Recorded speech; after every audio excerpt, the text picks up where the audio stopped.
एक बार जोरदार नारा लगाएंगे, जय भीम, जय भीम, जय भीम। आज तो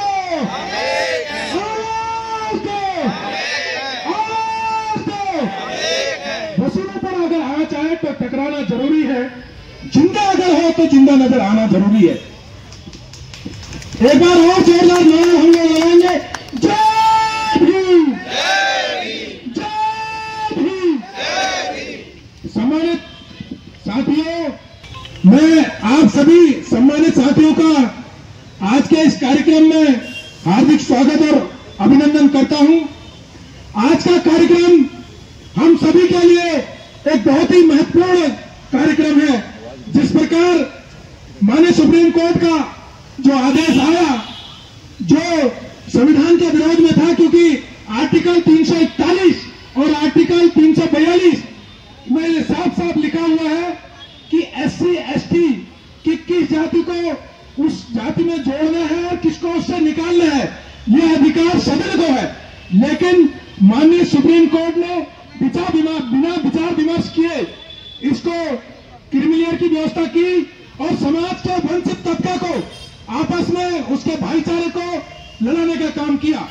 क्योंकि वर्तमान में जो सरकार है वो नहीं चाहते हैं कि इस देश के अनुसूचित जाति अनुसूचित जनजाति के लोग जो थोड़ा बहुत राजनीतिक चेतना उनके अंदर आई है, उनको किस तरीके से आपस में लड़ाया जाए, यह एक बहुत बड़ा षड्यंत्र है। इसके बारे में हम लोगों को सोचना है और इस पर विचार करने की आवश्यकता है। तो इसीलिए हम लोग इस कार्यक्रम में आज उपस्थित हैं और जितने भी जागरूक साथी आज यहाँ पर आए हैं उनका स्वागत और अभिनंदन। और भी कई साथी कार्यक्रम में आएंगे, क्योंकि हमारा समाज सोया हुआ समाज है, जो मैं बार बार कहता हूं।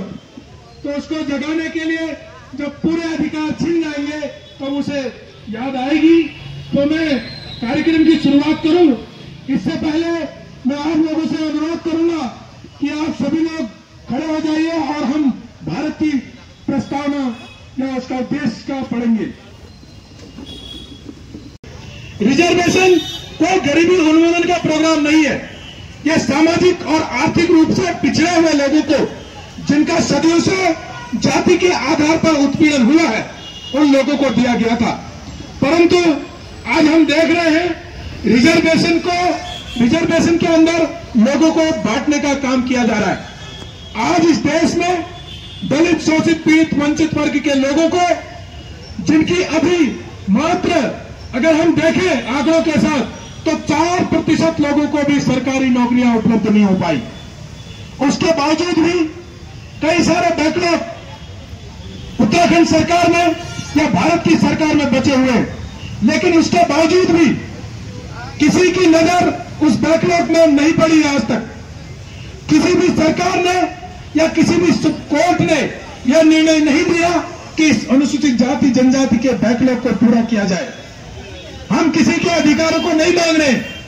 हम जनसंख्या के आधार पर जो रिजर्वेशन मिला था, अगर सरकार उसे पूरी तरह पूरा कर दे तो हमारे लोगों का प्रतिनिधित्व मिल पाएगा।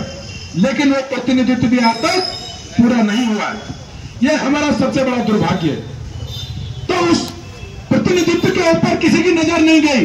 लेकिन जो 4% लोग इस देश के दलित, शोषित, पीड़ित, वंचित वर्ग के, जब वो आगे बढ़ने लगे तो बहुत सारे लोगों को उससे समस्या उत्पन्न होने लगी और उन्होंने उस रिजर्वेशन पर कुठाराघात करने का प्रयास किया।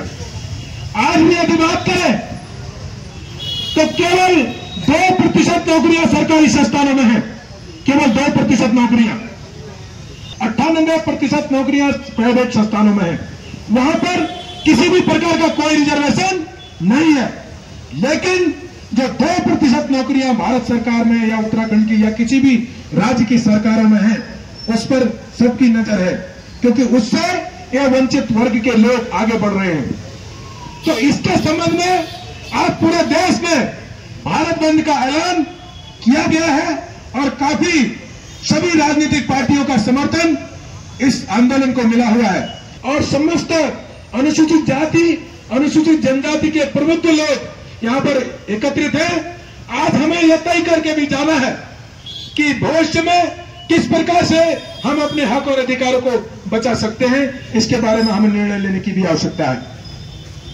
यह दुर्भाग्य है हमारा कि हमें प्रतिनिधित्व के नाम पर खाली एक झुंझुना थमा दिया जाता है और हमारे लोगों को ऐसे ही गुमराह किया जाता है। आज उन्होंने भाई को भाई से लड़ा दिया है, भाई को भाई से अलग करने का प्रयास किया जा रहा है, लेकिन हम अलग होने वाले नहीं है। हमारा एक खून है, हम एक परिवार के लोग हैं, हमें आपस में मिलकर लड़ना है और इन सामंतवादी ताकतों का जो है हमें उनके खिलाफ आवाज उठानी है।